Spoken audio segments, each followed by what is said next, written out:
Welcome to the Virtual Memories Show. I'm your host, Gil Roth, and we're here to preserve and promote culture in this benighted age, one weekly conversation at a time.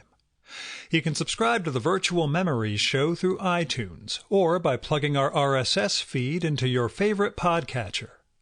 You can find the RSS feed on our websites, vmspod.com or chimeraobscura.com/VM. We're also on Twitter and Instagram at VMSPod, at virtualmemoriespodcast.tumblr.com, and on Spotify, YouTube, and TuneIn.com by searching for Virtual Memories Show.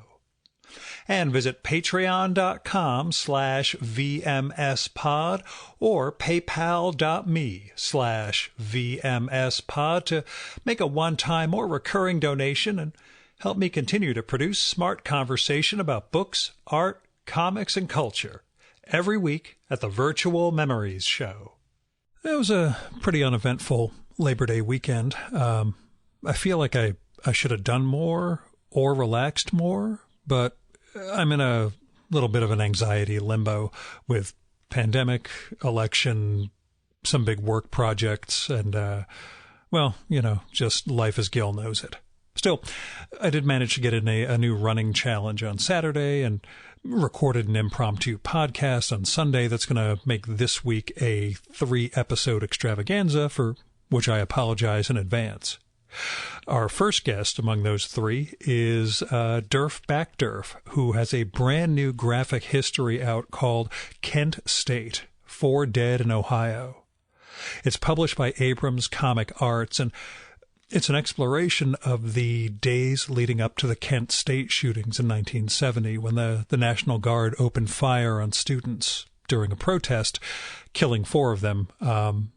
I will note, as Durf also points out, that those students were not actually part of the protest. It was a giant collection of kids just changing classes at that time. And, well, you need to read the book to really understand the whole dynamic that went into it. Now, I say Kent State is brand new, but this book was actually supposed to come out on May 4th of this year to commemorate the 50th anniversary of the shootings. The pandemic led the publisher to hold off for a few months, but as we talk about, that actually puts this book in an even more important role. See, with more public protest than ever going on and a president who is more unstable than Nixon, well, it's just critically important to understand what happened on that college campus 50 years ago and how the quote-unquote non-lethal crowd control tactics of today will only escalate and lead to greater loss of life and liberty. Anyway, we'll talk about that during the show. In Kent State, Durf takes on a really difficult job, and he manages to deliver on all levels. He doesn't only recreate the era and the big decisions and the mistakes that led to the shootings, but he also gives primary roles to the victims, giving voice to the dead and just showing their day-to-day lives in the week leading up to the massacre. And it's the utter mundanity of those lives, the ways that these individuals tried to carve out places for themselves at college during trying times, only to be cut short. That just evokes the utter tragedy of the shootings and the cruelty of the time and the lessons we may or may not have learned since.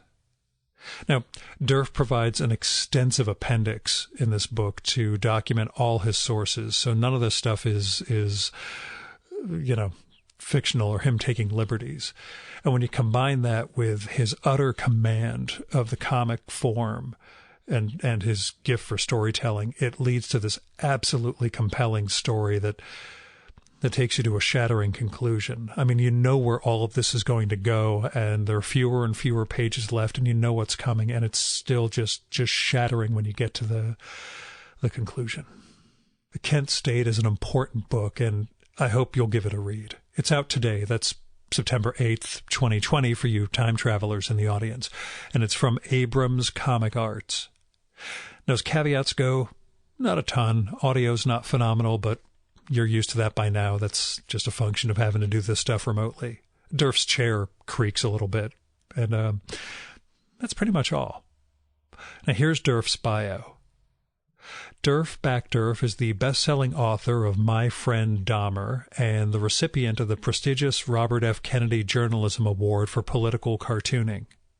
His weekly comic strip, The City, appeared in more than 100 newspapers over the past 22 years. He lives in Cleveland, Ohio. His new book is Kent State, 4 Dead in Ohio. And now, the 2020 Virtual Memories conversation with Durf Backdurf.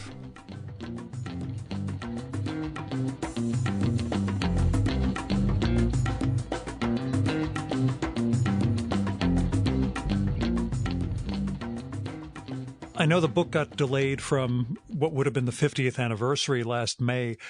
Is there any sense you feel it's almost more valuable now in terms of, the very, very moment we're going through? I know you wish it had come out in time for the anniversary itself, but do you see it as having a certain value for, exactly the moment we're in? Well, sure. I always felt that way. That was one of the reasons to do the book when I started it 4 years ago, I felt that we were circling around back to 1970 and a lot of the issues that roiled the nation back then, particularly the political rancor. I didn't anticipate it would become this relevant. So the summer has been, pretty much slow torture for me as this book sits in a warehouse and what's unfolding on the streets of the nation. He said, I have just the book for this. Trust me. You're right, exactly. Yeah. So where did the project originate for you? Was it we know the 50th anniversary is coming up? No, not at all. Where did it begin? Okay. I've been, this is a story I've been carrying around with me for a long time. Mm-hmm. I've been interested in it since it happened. It was really kind of a life-changing event for me because I was so close to Kent. I grew up just a few miles down the road. The National Guard was in my town. The same guard that opened fire at Kent State a few days later. They were in my town to break up a Teamster strike. So, this was happening right under my nose, and it really had an incredible effect on me. And so I've always followed the story over the years, the developments and the breakthroughs and the cover-ups and on and on and on and on. And it's been on a short list of books for me for a long time. But, honestly, I didn't think I had the skills to tell it until I got a few books under my belt.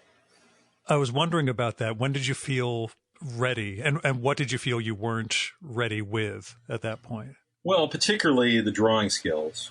I've always been pretty confident in my writing and my reporting, but drawing skills, that's something else. And this was a very, very tough book to draw. It really kind of kicked the crap out of me at times. So it's, what were the biggest challenges? Oh, sorry, go on. Just the scope of it, you've got these huge crowd scenes and these sweeping, panoramas and all this military equipment and soldiers. And it's just, these are very, very difficult things to draw. They take a lot of time. And it's not something I've ever attempted before. So, yeah, but you don't, until you throw yourself into it, you don't know if you can pull it off. And hopefully I have. I think I'll leave that for others to decide. I think it was fantastic. No, I thought it was amazing. One of the things, and I know this is going to sound like a dumb compliment, is how distinct the individuals are in appearance. It could be too easy to kind of draw people the same way. And I know, use of distinctive figures, but especially the 4 leads, they just, they appear like human beings. They look like their own people instead of a kind of dashing it together. Yeah. Right. Well, that was something I worked on. It's very important as a storyteller, especially when you've got, in my case, it's 5 individuals that I'm following throughout the story and flipping back and forth between them, that the reader immediately recognizes, okay, we're back to Allison. Okay, now we're on Jeff. Yeah. And you want to flesh these people out. You want to make them seem like real people. So I don't pretend that I'm doing a straight caricature here, because that's a trap you can fall into, and then the characters look very stiff. But I did want to somehow conjure them up, to somehow give after studying photos and talking to people, to give a visual idea of what these people were like. That's what I was shooting for. Yeah, and you nailed it. It stuck out enough while I was reading it that I thought, I should really make sure I tell you that they felt like individuals in a way that a lot of comics, even comics that draw people distinctively, doesn't get. You really that's pull good that to hear. off. So. That's good to hear. Now, can you talk a little about the choice that, in terms of storytelling, in terms of dramatizing and sort of reenacting those last days building up to May 4th, and the way you show their day-to-day lives and the impact of the protests as they grow, but also sort of the mundane aspects of being a student at Kent State? Well, sure. I mean, my quote unquote big idea when I approach this story, because there's been a lot of books written about this, was that I was going to tell it entirely through the eyes and the experiences of these four people, because one or more of them was present at every event that happened over the course of these 4 days. And I just thought, by showing it through their eyes, almost exclusively, that it would make the experience for the reader very personal, like you were right there on the ground, like you were seeing this stuff unfold and reacting to it as they did. And when you make something personal, that's, you make it human. And then when these four people are cut down, I mean, you really feel it. This book packs a wallop at the end. We know what's coming, but what I've heard from people who've read it is that it really affected them, and that was exactly what I was hoping for. I was about to say shooting for, but that would be completely inappropriate to describe it that way. Yeah, what I was hoping for. Yeah. Yeah, how much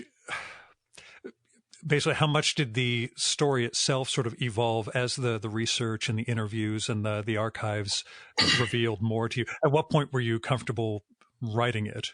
At what point did the research have to stop, or did it kind of keep informing things while you were working on it? Well, it was a mix. It was the first 2 years were spent just on interviews and research. So after that, I had to start drawing, because you have to start drawing at some point. And I knew it was going to take me a while. It took me 2 full years to draw this book. But I did keep researching after that, and you adjust. And the nice thing about comics is, particularly, you can adjust the dialogue, you can adjust the narration as you go along. You don't have to redraw everything. There were a couple times when I had to redraw panels or even a full page, but based on something I had covered down the road. But for the most part, I was pretty confident that I had the story down after 2 years of work. So I just kept going from there. Yeah, it was ongoing. I mean, I scored an interview I had been after a few weeks before I turned the book in, and adjusted some dialogue based on that. So it was constantly. I could have worked on this book another year easy, but deadlines have a way of forcing your hands. Yeah, that's, what I wonder with projects like this, how much, well, I mean, same sort of thing I'm doing. How many people are you chasing down before they're gone? Without also not implying to them, I need to interview you before you die, which never goes over well. No. But yeah, how much was chasing that stuff down and then, dealing with contradictory stories or accounts of what happened? Oh, sure. There are a lot of those. You have to use your instincts. You look for consensus. You look for,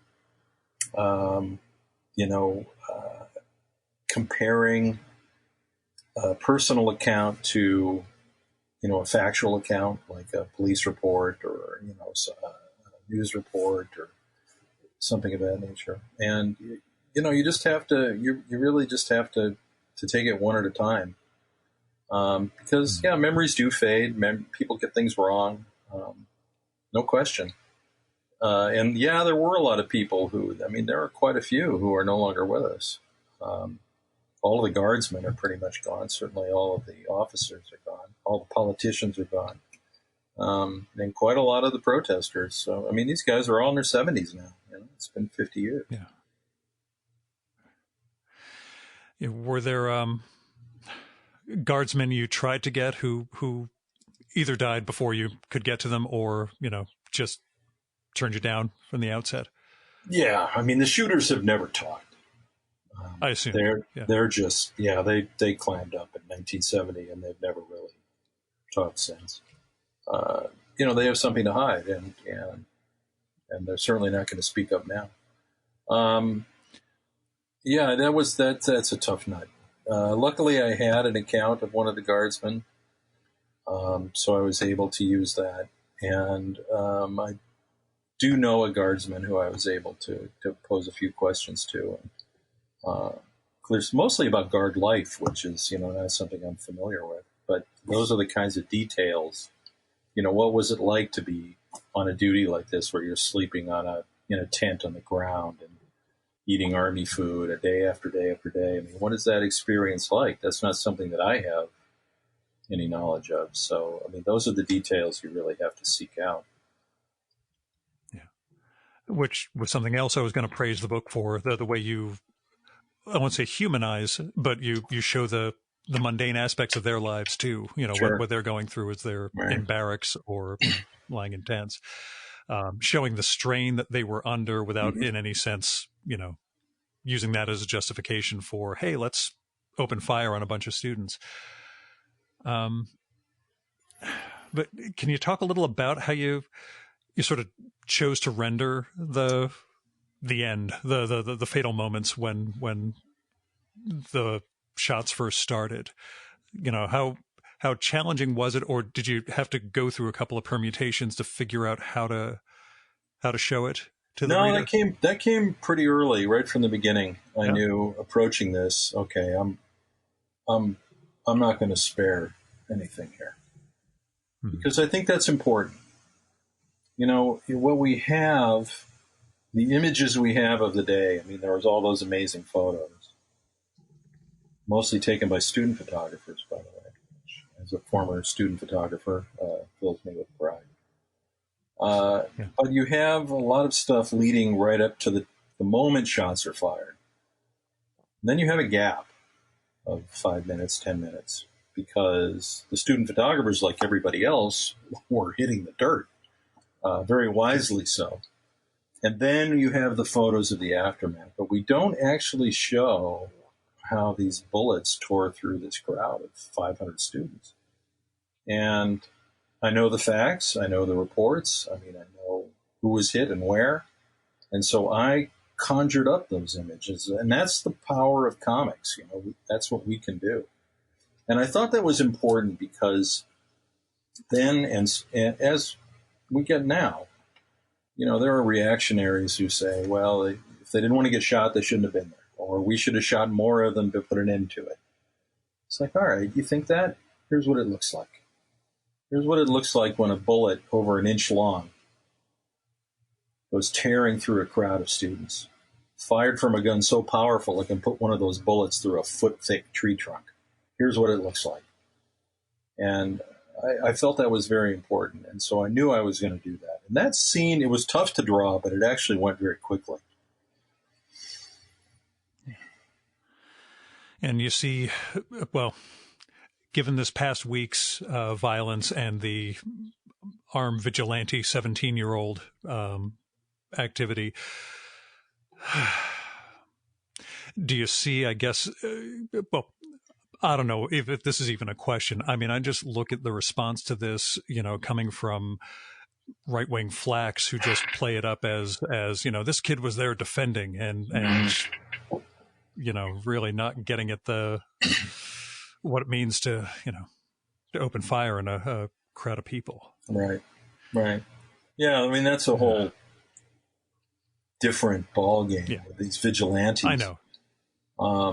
What made Kent State so horrific was that this was actually the government opening fire on dissenters because they were dissenting.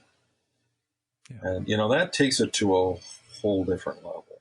I mean, that would be as if the National Guard today marched up to a BLM protest and just started shooting. Vigilantes, there certainly were vigilantes back then. And there were some incidences of that, but not like, today it's just a completely different ballgame. Right. Where it leads, I don't know. I don't think any place good. No, I was going to say they're militias, not vigilantes. That's right. Well, yeah. Yeah. That's awful. What's going to happen is the people on the other side are going to start shooting too. It's not like, people have any, it's hard for people to acquire weapons. And then you're talking about street battles. And that's like, 1920s Germany. It's terrifying. Yeah. I really have no crystal ball about where we're headed here, but I'm not confident. But you provided us with at least, I don't say a roadmap, but, a document of well, it's a caveat. It's definitely, It was meant as that, it was meant to be a cautionary tale. When you threaten those in power, truly threaten them, the response of the authorities can be deadly. And does anyone question that Trump would resort to that when he really gets cornered? I don't. Yep. When you started working on this, what did you find people just didn't know about the event? Well, I don't think people understood how complicated it was, how many threads there were. Kent State was the result of 5 years of conflict in this country, and all of these great forces that were just tearing at the fabric, certainly the political fabric of America, all came crashing together, perhaps inexplicably, on that sunny hillside at Kent State, and that was the result. And it was really important to get that across, this vast secret war that Nixon was waging on the left and on the anti-war movement, and all of the things that it entailed, and the plans and the informants and the sweeping unconstitutional strategies that he was employing. A lot of that has just been kind of swept away into some dusty corner of history, but it's important stuff. And so I had to find a way to work that in without bogging the story down, and getting across just the incendiary nature of the era, with the war and the draft and all of the stuff that was happening, and the Black nationalist movement, and on and on and on and on. We're seeing a lot of that repeating now. I guess you swap in the pandemic for the war.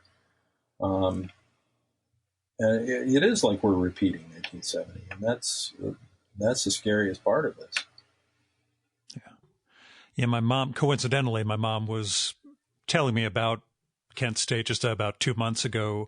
Mm-hmm. She was an immigrant from England and Israel and here, but she was just talking about the reaction here in our neighborhood in New Jersey, and how the other, we'll say housewives, which they were at the time, pejorative, as it mm-hmm. may be, they were all pretty dismissive, and she was just flat out terrified. She said, like, this is from her family history, coming from Ukraine and Jewish Eastern European world. Right. To her, 1970 was, this is really, really bad. And to, the rest of the families, that's just a bunch of students. That's, a one-off sort of thing.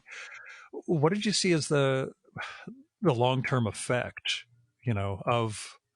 of the killings and of the suppression of dissent like that? Well, it's not what you'd think. First of all, there were sweeping reforms in the years after Kent State.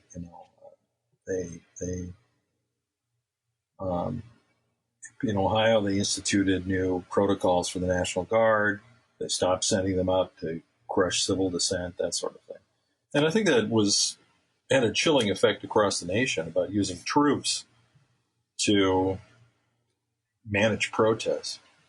And, Nixon was thrown out. There were sweeping reforms of the FBI, the CIA, all of that stuff. And then, of course, we had a backlash when Reagan was swept into office, and a lot of those reforms were reversed and, in fact, made worse.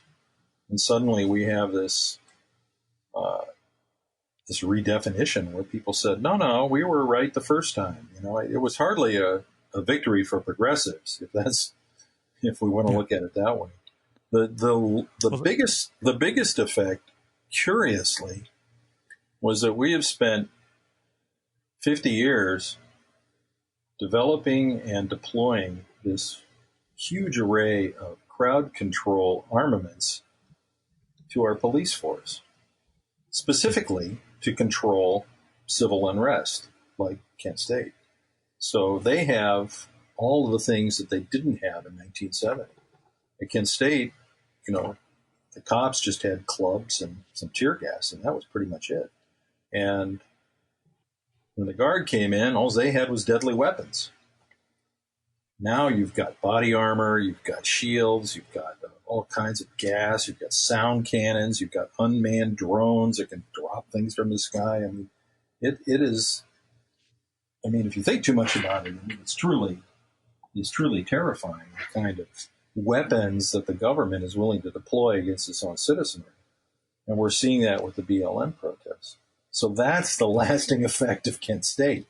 Okay, we're still going to crush civil dissent, but we're going to make it a little less lethal. And you really can't take a lot of comfort in that. No, I'm with you.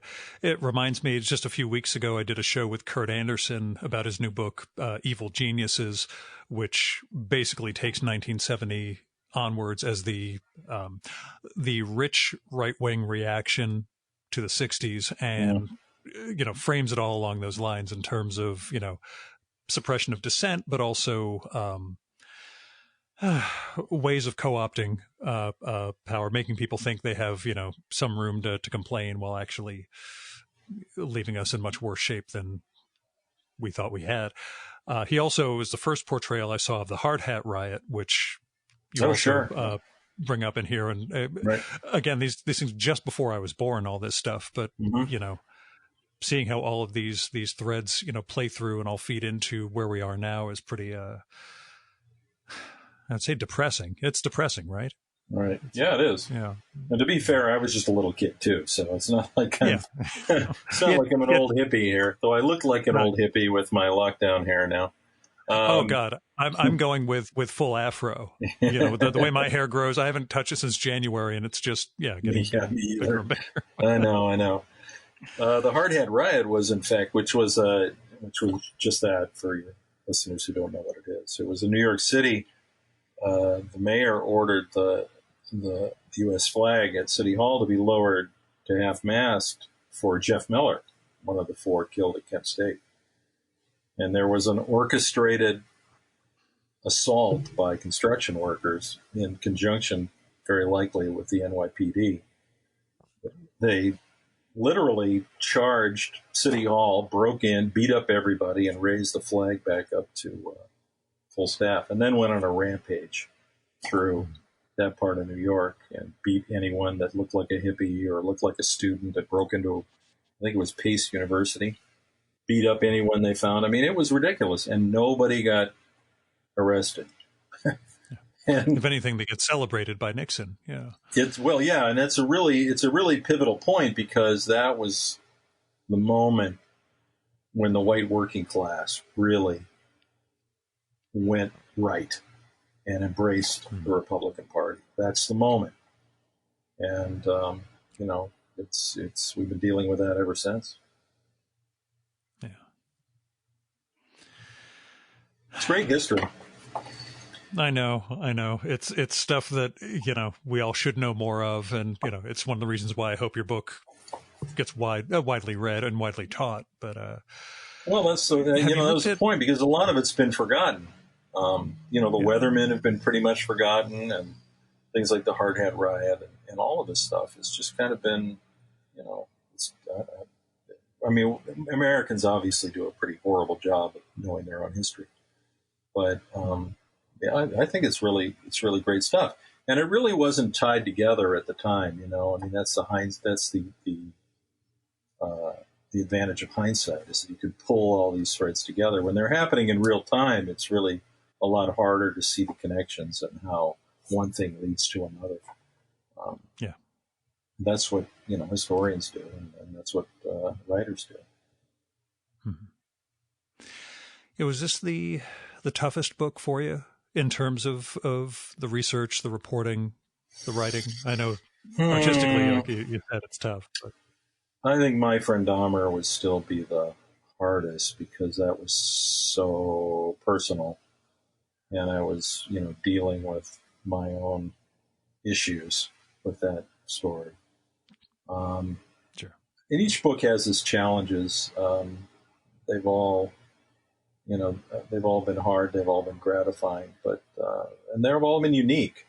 So this one had its own unique problems and own unique hurdles. But the nice thing is, with all 4 of my books, is that I've been happy with each one when I finished it. That I thought, okay, good. You have a certain, when you get some work under your belt and a little experience, you have a relationship with your work, and what you always shoot for is, okay, this is the best book I can do at this moment in time.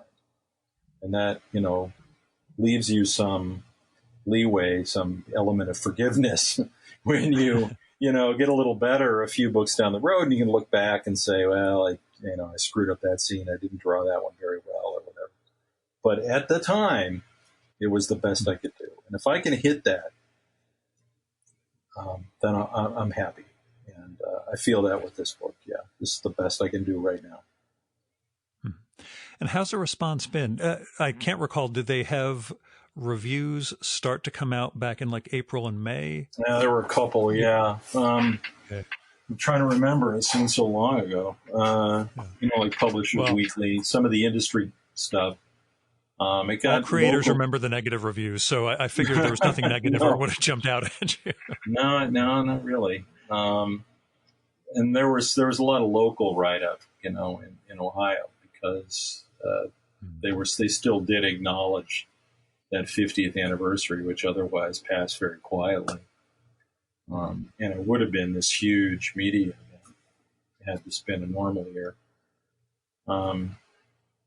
So yeah, it was, the review, we're starting to get some reviews now. I mean, it's all just a brave new world at this point. I mean, the book industry is in such a shambles right now, and media is in such a shambles that who knows how this launch will go. I mean, just have to cross your fingers and hope for the best. Word of mouth has been very good. So, yeah, I'm hopeful. Yeah, beyond the hair and missing the window for the book, how has your pandemic life been? Fairly dull. Well, join the club. Yeah. I mean, I had a 40-stop book tour go up in a puff of smoke in March. Yeah. So I mean, I had my entire summer planned, and it was pretty packed. Included a couple jaunts to Europe and all kinds of stuff, festivals, Comic-Cons, gone just in the space of like 3 days. Mm-hmm. And, I mean, this is just petty stuff. I mean, given what's happening in the world, I realize that 180,000 deaths or wherever we have in this country now. I understand that, but, I'm a comics creator, so I am petty by definition. And it was a tough blow, but so it's just kind of, it's like, well, okay, what do I do now? Well, not much. I mean, I didn't really feel like writing. I've been doing some, bullshit stuff, like working on digital archives and cleaning stuff up and things like that, and trying to think about a new book. Nothing really has jumped to the fore yet, but and then started to get ready for the promotional rollout, working on digital presentations and things like that. But it's been pretty dull. Yeah, it's I cannot wait for this year to be over. Not that 2021 will be any better, but at least there's a hope. I don't see how it could be worse. But we know one significant way it could be worse. Yeah, so, right, exactly. Yeah. We'll find out about that in November. Right. Did from the conversations you had and the talking to the families and the friends of the dead, any hope of justice, as it were, or is this something that's really half a century behind them now, and this is just the reality they accept, the lack of accountability? Oh, yeah, I don't think anybody expects anyone will ever be prosecuted for what happened. The students of 1970 are just hoping that somebody is going to admit what happened, which the most likely scenario was that a small group of guardsmen agreed, as this protest was unfolding on May 4, all right, we've had enough of this shit. Wait for the signal, and we're going to let these bastards have it. And then they screwed up and fired into a parking lot full of students, most of whom were just walking to class. They're hoping that one of these guys will finally admit that. But all the officers, as I said, are dead. Half of the shooters are dead, so it doesn't appear like that's going to happen. And the reason it probably won't happen is because there's no statute of limitation on capital crimes, federal capital crimes. And, if they agreed beforehand, that's murder one. That's premeditated murder. Yeah. So they haven't spoken because they can't, because they're terrified. I mean, Trump would never, certainly. He would probably pardon them all. But, right. Some other president, might have a different viewpoint. But sure. I think the students of 1970 are just hoping for some kind of admission. At long last, this is exactly what happened. Everybody knows really what it was, but nobody's come forward and said, yeah, that's right. Yeah, can you talk a little about that in terms of the storytelling aspect? There's an uncertainty of the timeline. I mean, you have the uncertainty of whether they conferred about shooting, but also the absolute chaos in the moments leading up and after. Right. Choosing to render it the way you did, kind of, explaining it with captions and then in the footnotes. How difficult was it to have to settle on one version, I guess? Well, it's a tricky scene to draw. There was an order to fire, for example, but we don't know who gave it. So I have to show that order kind of drifting off the edge of the panel, which you can do in comics, and you can do very effectively. Again, this is the power of this art form, is that you can really craft a scene like that does have some questions or ambiguities, and you can still keep the narrative going. And I think the narrative is very crisp through that scene, through that whole chapter, really. And the nice thing about comics is, the Guard movement, they kind of stumbled their way around campus over the course of half an hour, chasing this small band of protesters and doing who knows what. I mean, it's really just a massive clusterfuck on the part of the Guard. But, with comics, I can really show that narrative very clearly and show those movements in a way that few other mediums can. And that's what I think I bring to the story as much as anything. It's just that visual clarity. And that's not a small thing. I mean, that's, as I said, it really hasn't been done before. So if I can add that after all this time and all the books that have been written, I think I've accomplished something. But I think that scene comes across pretty well in the book. I was happy with it. The important thing I wanted to get across in that scene was how far the protesters were away from the Guard when they opened fire, because their immediate defense was, we were in fear for our lives. We were about to be overrun. But the remaining 50 protesters, which were no threat to, 77 guardsmen with guns and bayonets, the remaining 50 protesters were almost a football field away. So how are they in fear of their lives? But until you see that visual, you don't really understand that. And again, that's what what comics can bring to this. Yeah, both the dynamic and the static. You know, it's I've got the page in front of me right there with the sort of diagram of the bullet spread and who was where when they were struck. That harkens back to my days as a newspaper artist. You know, we had to do those news graphics, as they're called, and they're a total bore, and I never really liked them. But you know, they do the job. Their skills hold up. Yeah, it was an okay skill to have putting this book together. I mean, I don't want to make this sound like a dry, you know, textbook. It's not, but yeah, it does have some diagrams in there just to show. No, and I'll get that across in the introduction for sure. I mean, that whole point is that, you know, you convey these human lives and, you know, the political structure beyond them and the tensions that are building day upon day. Right. But then when there's, you know, a critical moment like this, we have to slow down time and you know, break out what actually happened. So that was one of the most interesting things about the narrative was the structure of the story. It covers 4 days, but it's not your traditional 3-act structure like a lot of my other books have been. You know, you've got these 4 days, and each day plays out kind of the same way. It starts out very quietly, and then tensions build, and then there's some kind of explosion. Then tensions drop, and the next day it starts out again. It's like this almost this up and down effect, this wave effect. And each day gets a little more tense until finally, on May 4, it's you know, the tragedy occurred. But that was a really interesting way to write. And, you know, you have to get across that, like, okay, yes, it was an unfolding crisis, but not for everybody. I mean, you know, there were 21,000 students on that campus. And a lot of these kids, most of the kids, were just trying to move through their day in the normal way. You know, what was happening was not really something that they were involved with, but yet it was still happening very nearby. It's a very interesting story structure, and I hope I've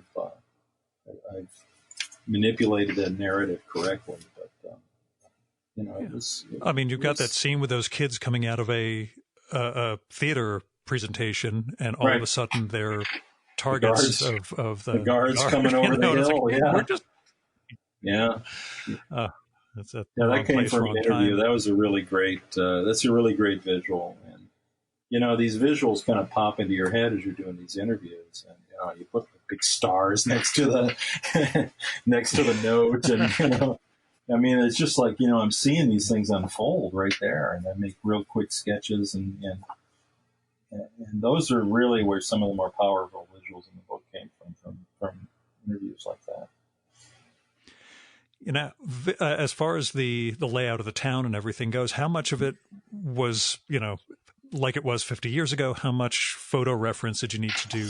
Oh God, that was a nightmare. Yeah, it was a real minefield. I mean, as you know, any college, big university or university town, the one constant is constant change, and things change, you know, month to month, year to year, and we're talking 50 years here. So yeah, there's a lot that has changed, and because it's such a small window in time, 4 days in May 1970, you know, I had to hit that just right. It was tricky. It was very tricky. Not so much figuring out where things were, because I had street guides, I had college directories, so I knew, you know, what buildings were where, but then finding the visual reference for those things proved to be a little trickier. You know, we had a different relationship with photography back then. It required a lot more skill. It required a lot more equipment. It was more expensive. I mean, you weren't just holding up a cell phone camera and firing off 1,000 shots. You had film. Mm-hmm. So you took, you know, 24, 36 shots on a roll, and then you had to change, you had to develop, you had to print, and blah, blah, blah, blah, blah. So you just didn't have this casual kind of photography that we have now, where you have this avalanche of images of anything. It was very specific. So it took a lot of hunting. And luckily, I befriended a photo archivist down there who really was a huge help. I acknowledge him in the front of the book, in fact. And he was able to come up with stuff that I would not have been able to find otherwise. But even then, it was still tricky. And there was, I spent literally years, as much time collecting visual reference, doing visual research as I did doing any other kind of research. Because, of course, it's a visual medium. And I wanted to get it right. You know, it was important to me to really kind of, to recreate the vibe of this town and the visuals of this town. I'm sure, I've no doubt that I got a roof line wrong here or there. And, some asshole's going to bring that up. Yeah, you got the roof line wrong on Johnson Hall, so the whole book is invalidated. You know? Go internet. Yeah. I'm expecting that, but I gave it my best shot. Yeah, I always remember the From Hell, that Alan Moore, Eddie Campbell comic, where I think there was some panel where the Ripper and his driver were supposed to be going across London Bridge or something, but Eddie Campbell does the research and realizes the bridge hadn't been finished by the time this all happened. So basically just drew a panel where the two of them are going off the edge into the water and sends it to Alan, who I had a couple scenes I had to redraw because they were similar to that. I had a scene in this crazy little diner in Kent State in the Main Street, which I used to go to a decade later. And well, it turns out the diner was closed that semester. They were redoing the kitchen. Like, oh, God damn it. So I had to redraw the whole scene. And yeah, like I said, it was a minefield. It really was. But again, it's a sign of how much you care about it, that you want it to. Right. Well, these are the kind of things that, comics creators really obsess about. It's just like, getting those visuals right. And it was, that was the lesson I learned from my friend Dahmer, where I did spend all this time on this visual research, getting the mall right, getting school right, and all of this stuff for really nobody but me. I mean, it was just because it was my story and it was important to me. But a lot of people really picked up on that. They said, wow, you really got a lot of detail in here. That's great. And by that, it kind of led them to assume that, well, he did all this research. Well, this must be really, really factual and really well done. Even though I don't recognize that this is correct, it looks like it's correct. So that I've always remembered that lesson, and I applied it here as well. Yeah, did you learn anything from I know you weren't, in the day-to-day aspect of it, but from the My Friend Dahmer filmmaking process, from the way it was adapted, were there any lessons you took from that? No, not particularly. When you agree to have a film made from your work, especially something as personal a project as that one was, you have to make peace with handing it off to another creator to reinterpret. And if you can't make peace with that, don't do it, Right. And I had made peace with that. And, I selected the filmmaker. I thought he'd do a good job, and he did. We had differences of opinions about certain things, but that's going to happen. I'm right, of course, but that's going to happen. Match. And I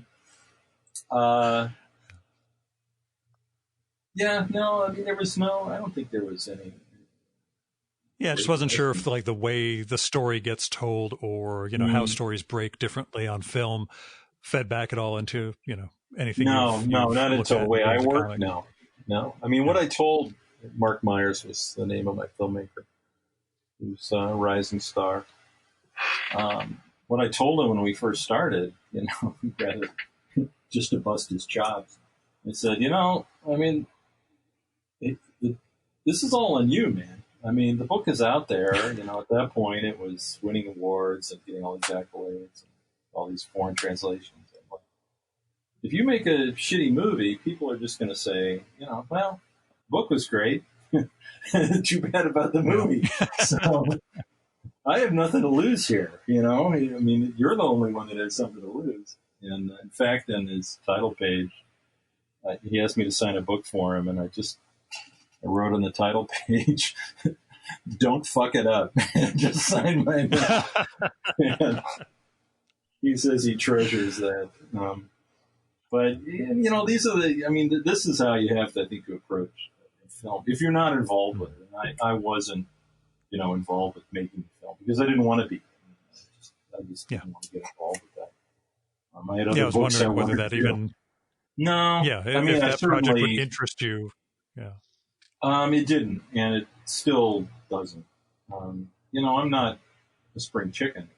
And how much, without sounding too depressing, how much time do I have left to make books? So I'd rather, if I was, 30 years old, I may want to, I may have taken a role in film, but, now I'd rather just make books and make as many as I can in the time I have left. Mm-hmm. Do you think had the book come out in May and had you been doing the book tour, you would have figured out what your next project is by now? Maybe, or maybe I've been too busy or too tired. That's what I wonder, whether the touring thing eats up everything else. And it pretty much does. I usually don't sit down and think of another book, a new book, until the the book is launched and the promotional thing is over. Now, obviously, that won't take as long this time. But so, what's the festival or con you miss the most? Oh, jeez. I mean, I know Angoulême is its own thing, but I just say was domestic. at Angoulême. That's the weird thing. I mean, I was there. Oh, yeah? In February. When was it? Shit, February. Yeah. February. Came home. I was there for like how long was I in France that trip? Maybe 3 weeks. And I came home, and like a week later, the lockdown hit. Yeah. And I look back at it now and think, holy shit. I was sitting in a restaurant in Angoulême. Amy and I were in Japan the third week of February for business. Yeah, same thing. And that was one of those. We came home, and it's like, how did we dodge that bullet? Yeah, exactly. And then it got worse here. Yeah, well, I should have stayed in France. No shit. But as far as domestic shows go, what do you, and this isn't to play favorites because there's SPX and CXC and all the other ones, but North American shows, is there one in particular? I was really looking forward to VanCaf, this tour, because I've never been to it before. And I've heard really great things. TCAF is always really, really fun, too. I know that I'm dissing the American shows here by picking the Canadian ones. But,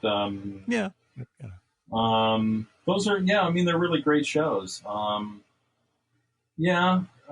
was going to do them all. So, and CXC is always special because that's in Columbus, it's at Ohio State, and that's my alma mater. So that one always has a special place in my heart.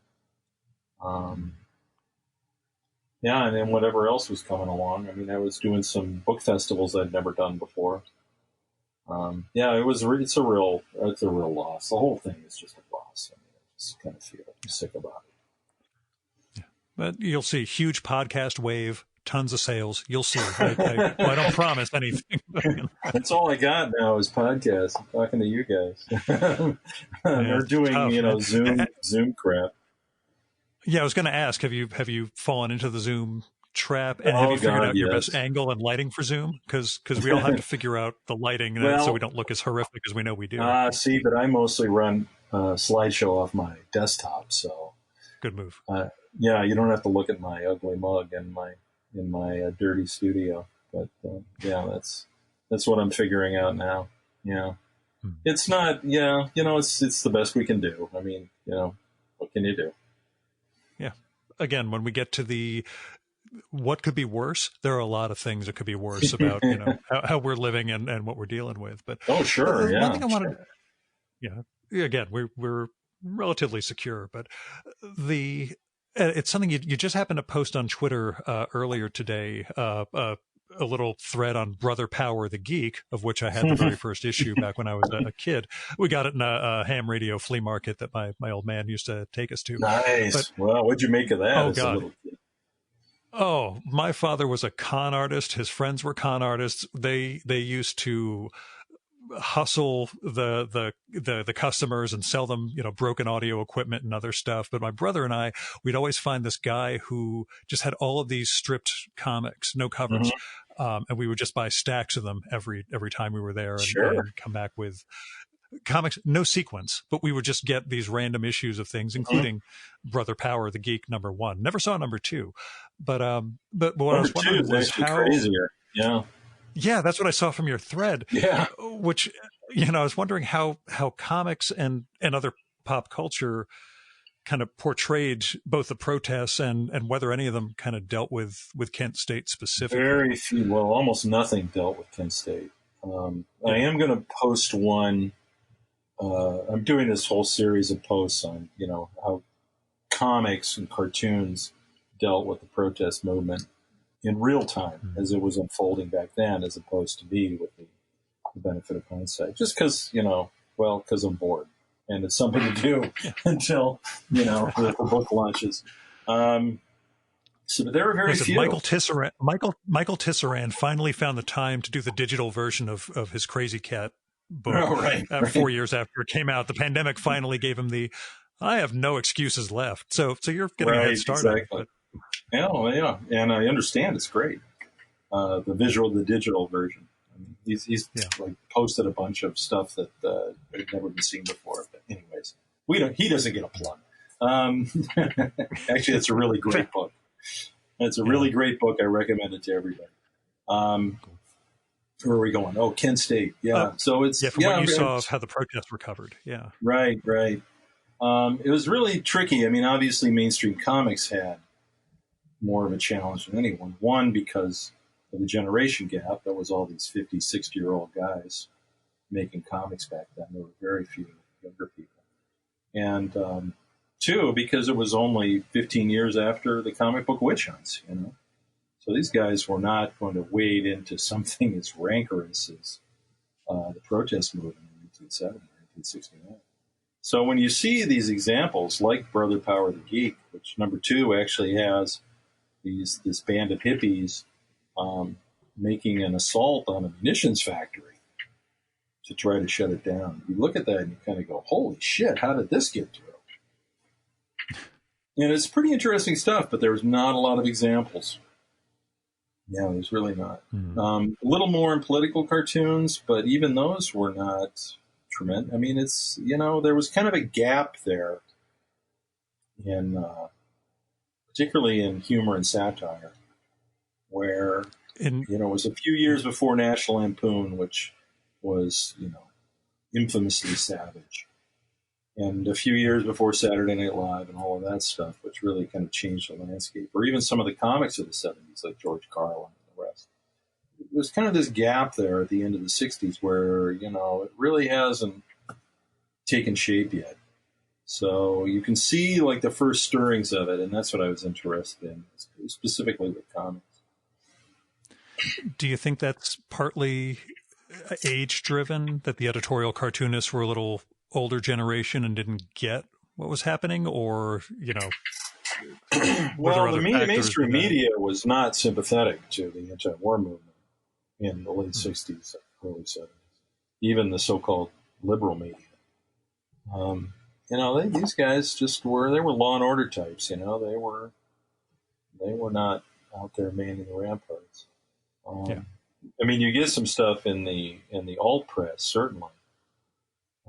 And in the radical press, but not mainstream press. And, those were the guys, that's where all the cartoonists were.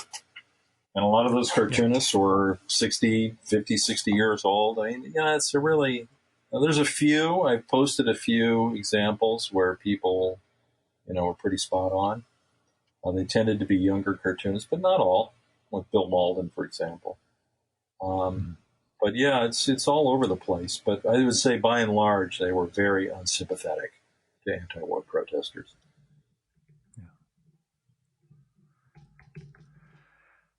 You doing your part to flip Ohio in November? Well, I don't know what I can do. Yeah, I mean, I'm not. Yeah, I forget you. Go on. I was going to ask. You can't Do you have health issues that preclude you from being able to protest or get out and make noise? No. Okay. No. I wasn't there's sure really nothing. There's really nothing happening right now. I think we have to be prepared to take to the streets in November. I think that is a very real possibility.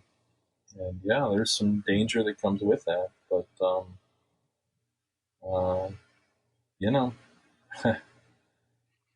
there comes a point where you have to fight for this nation. I think a lot of people are going to have to step up. I don't have a pulpit like I did when I was doing political cartoons. And that pulpit doesn't exist anymore, in the sad state of newspaper. So, I feel like I've put in my time to some extent. I hammered away at it for years, and I think I don't know if I had any kind of impact, but at least I was making noise. But I don't do political cartoons anymore, so my work is a different animal now. I think Kent State's an important book. I think it has an important angle. I think it's information that people should have, but that's really all I can contribute anymore. Again, fantastic project. I'm going to stealthily foist it off on certain people in my life who excellent. might have some influence, but also just tell everybody. As we were talking about at the beginning of this, the combination of the historical significance and really the level of cartooning craft and what you put into this just kind of blows my mind. It's really an impressive book. So thank you. I wish we got to talk about it 5 months ago or 4 months ago at Society of Illustrators. Right. Right. Yeah, boy, there's the one that's the worst blow I suffered, because I was at a gallery show at the Society of Illustrators. We were going to hang 100 pages from Kent State. And that's a huge honor, in a geeky way for a comics creator. That's no, but that's the tops. Right. Yeah. And it was going to be a great reception. And it all just went up in a puff of smoke. But as far as drawing goes, you're still doing paper over to digital. It's not okay. Just making sure, No, it's all paper. Yeah. Just because I like drawing, It's not because I'm a Luddite. It's just because I like dragging a pen and a pencil over a piece of paper. It's fun for me. Yeah. I'm hip. This is, my form of art, such as it is. Yeah.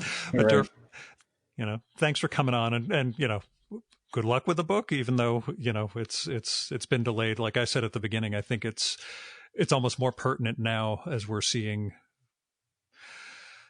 everything that we're seeing at present. Right. So, thanks so much for making this. Oh, hey man, thanks for having me.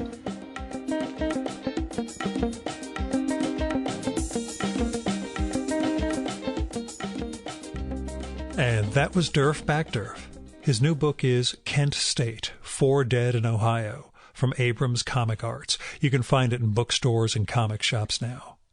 It's fantastic, and as I tried to get across in this conversation, it's not just important as a historical document, it's also a masterclass in storytelling and an amazing use of the comics form. So go pick it up, give it a read. You should also check out Durf's previous books like My Friend Dahmer and Trashed, both of which are from Abrams. And Durf's website is derfcity.com, which is DERFCITY.com. And you can find a link to his books, website, or webcomics, interviews, and more when you go there. You can also follow Durf on Twitter, and you really should, at Derf Backdurf, which is DERF BACKDERF, and on Instagram as Durf_Backdurf. There'll be links to all of this in the show and episode notes for this one.